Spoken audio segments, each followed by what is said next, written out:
ହଉ ପିଲାମାନେ ଚାଲ ଆଜି ଗୋଟେ ନୂଆ ଖେଳ ଖେଳିବା। ଠିକ ଅଛି? ମୁଁ ତୁମକୁ ଖେଳର ନିୟମ ପ୍ରଥମେ କହୁଛି, ମନ ଦେଇକି ଶୁଣ। ଠିକ ଅଛି?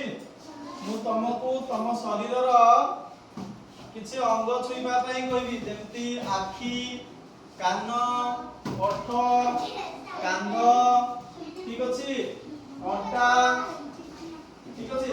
ଆଉ ଯେତେବେଳେ ତମ ମଝିରେ ଯୋଉ କଲମ ରଖିଛ, ଯେତେବେଳେ କଲମ ଛୁଇଁବା ପାଇଁ କହିବି ହେଲା, ସେତେବେଳେ ତମ ଦି ଜଣଙ୍କ ଭିତରୁ କିଏ କଲମଟାକୁ ଆଗେ ଧରି ପାରୁଛି, ଆଗେ ଛୁଇଁ ପାରୁଛି ଦେଖିବା।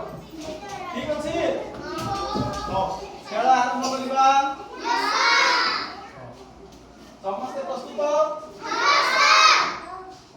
ଏ କଲମ ନବ ହେଲା। ହାତ ରଖନି ଉପରେ, ହାତ ଉପରେ ରଖନି। ହଁ ହାତ କାଇଁ ଉପରେ ରଖନି। ହଁ ହାତ ସବୁ ତଳକୁ କର। ହଉ କାନ୍ଧ, ପାଟି, ଆଖି, କାନ, ଅଣ୍ଟା, ପାପୁଲି, ନାକ, ବେକ, ମୁଣ୍ଡ, ପିଠି, କଲମ। ଦେଖିବା କିଏ ସବୁ କଲମ ଛୁଇଁ ପାରିଲ ହେଲା। ଠିକ ଅଛି, ଯୋଉମାନେ କଲମକୁ ଛୁଇଁ ପାରିଲ ପ୍ରଥମେ, ଠିକ ଅଛି, ସେଇମାନେ ଠିଆ ହୁଅ, ବାକି ସବୁ ବସିଯାଅ।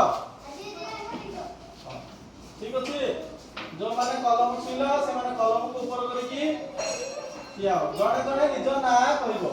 ତମ ନାଁ କଣ? ବଡ ପାଟିରେ କହ। ତେଜସ୍ୱୀ ନାୟକ। ତମ ନାଁ କଣ? ଏଲିନା ସାହୁ। ପାଟି କର ନାହିଁ। ଆଦ୍ୟାଶା ବାରିକ ହେଲା। ତାହେଲେ ପ୍ରଥମେ ତେଜସ୍ୱୀ ପାଇଁ ଗୋଟେ ତାଳି ହେଇଯାଉ। ତାପରେ ଏଲିନା ପାଇଁ ବି ଗୋଟେ ତାଳି।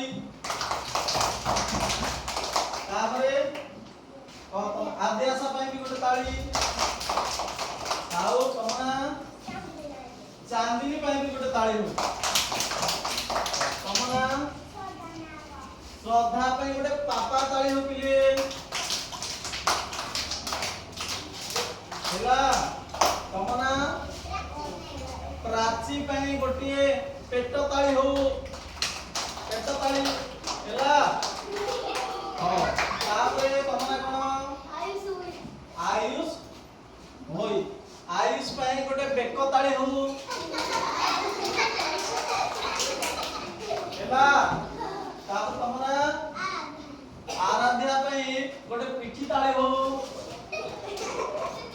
ତାପରେ ଆଉ କିଏ? ତମନା କଣ? ଲିପ୍ସା ପାଇଁ ଗୋଟେ ସ୍ଲୋ ମୋଶନ କ୍ଲାପ, ଧୀରେ ଧୀରେ। ଠିକ ଅଛି? ତମନା अर्चिता पे गोटे बैक क्लाप ହେଲା। ପଛ ତାଳି ଗୋଟେ ଦେବ ହେଲା। ସମସ୍ତେ ବର୍ତ୍ତମାନ ଅଂଶଗ୍ରହଣ କରିଥିଲ, କିଛି ଜଣ ହାରିଲ, କିଛି ଜଣ ଜିତିଲ, ତେଣୁ ନିଜ ପାଇଁ ଗୋଟେ ଗୋଟେ ତାଳି ମାର।